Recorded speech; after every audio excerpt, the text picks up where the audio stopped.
وَاتْلُ مَا أُوحِيَ إِلَيْكَ مِنْ کِتَابِ رَبِّکَ، اور تلاوت کرو جو تمہارے رب کی کتاب تمہاری طرف وحی کی گئی۔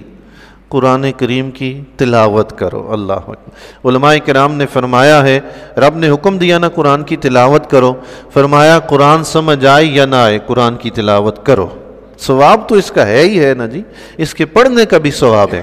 آقا علیہ الصلوۃ والسلام کے ارشاد گرامی ہے، امام مسلم رحمۃ اللہ علیہ نے حدیث نقل فرمائی ہے، حضور علیہ الصلوۃ والسلام کے ارشاد گرامی ہے، قرآن پڑھا کرو کیونکہ یہ قیامت کے دن اپنے پڑھنے والوں کی شفاعت کرے گا۔ سبحان اللہ۔ پڑھا کرو، سمجھ آئے نہ آئے، اتنا تو پتہ ہے نا کہ رب کی کتاب ہے، تو رب کی کتاب سمجھ کر پڑھو، پڑھنے کا ثواب تو ملے گا نا۔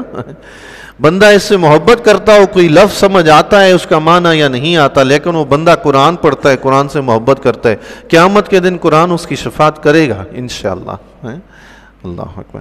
پھر حدیث شریف میں آتا ہے، آقا علیہ الصلوۃ والسلام کے ارشاد گرامی نے فرمایا، روزہ اور قرآن قیامت کے دن بندوں کی شفاعت کریں گے۔ روزہ کہے گا، اے اللہ، اے میرے رب، میں نے اسے دن میں کھانے پینے سے روک کے رکھا، میری شفاعت اس کے حق میں قبول فرما۔ اور قرآن کہے گا، اے اللہ، میں نے اسے سونے سے روک رکھا، میری شفاعت اس کے حق میں قبول فرما۔ اللہ کے نبی علیہ الصلوۃ والسلام نے فرمایا، اللہ تعالیٰ ان دونوں کی شفاعت قبول فرمائے گا۔ سبحان اللہ۔ شفاعت قبول کرنے کا کیا مطلب ہے کہ جب روزہ اور قرآن دونوں، اس بندے جس نے روزہ رکھا ہوگا روزہ اس کی طرف سے، جو قرآن پڑھتا ہوگا قرآن اس کی طرف سے، قیامت کے دن اللہ کی بارگاہ میں شفاعت کریں گے۔ قبول کرنے کا مطلب یہ ہے کہ ان دونوں کی بات سفارش سن کے اللہ تعالیٰ اس بندے کو معاف فرما کے جنت بھیج دے گا۔ سبحان اللہ۔ یہ شفاعت قبول کرنا ہے۔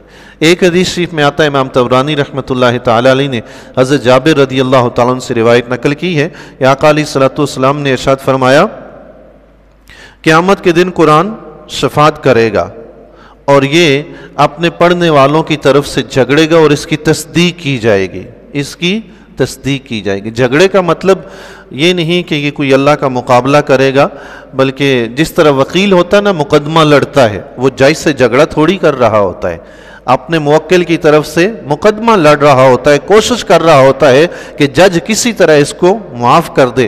تو قرآن بھی اپنے اس پڑھنے والے کی طرف سے وکالت کرے گا اور پوری کوشش کرے گا کہ اللہ تعالیٰ اسے معاف کر دے۔ حدیث کا اگلا حصہ سماعت فرمائیے، آقا علیہ الصلوۃ والسلام نے فرمایا، تو جو شخص اسے پیش نظر رکھے گا قرآن اسے کھینچ کر اپنے ساتھ جنت میں لے جائے گا۔ سبحان اللہ۔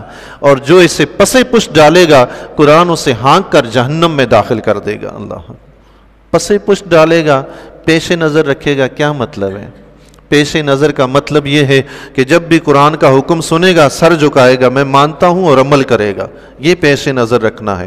پسے پشت ڈالنا کیا ہے کہ قرآن کی سنی انسنی کر دی۔ بے شک بندہ کہتا رہے، اللہ کے بندے تم جو کہہ رہے ہو یہ قرآن میں ایسا نہیں ہے، تم غلط کہہ رہے ہو، قرآن یہ کہہ رہا ہے، اور نہیں بھائی یہ فرسودہ دین ہے، 1400 سال پہلے کا نازل ہوا، یہ آج کی باتیں نہیں ہیں، اس وقت کا دور اور تھا، آج کا دور اور ہے۔ لا حول ولا قوت الا باللہ العلی۔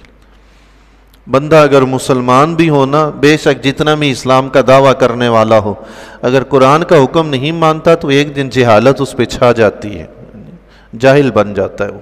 اللہ تعالیٰ قرآن پڑھنے، اسے سمجھنے کی توفیق عطا فرمائے۔ پھر رب کائنات